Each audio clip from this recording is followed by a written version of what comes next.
ప్రభునందు ప్రియ సోదరి సోదరులారా, దైవ గ్రంథమైన బైబిల్లో నుండి యోహాను సువార్త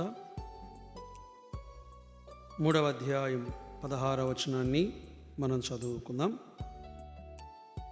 దేవుడు లోకమును ఎంతో ప్రేమించెను, కాగా ఆయన తన అద్వితీయ కుమారునిగా పుట్టిన వాని యందు విశ్వాసముంచు ప్రతివాడును నశింపక నిత్య జీవము పొందినట్లు ఆయనను అనుగ్రహించెను.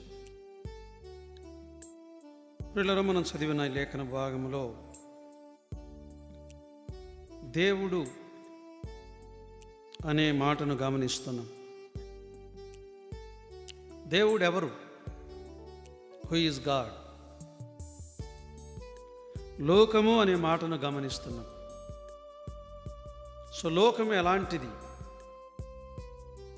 The world, how it was, how it is, how it will be. ప్రేమించెను, ప్రేమ. దేవుని ప్రేమ యొక్క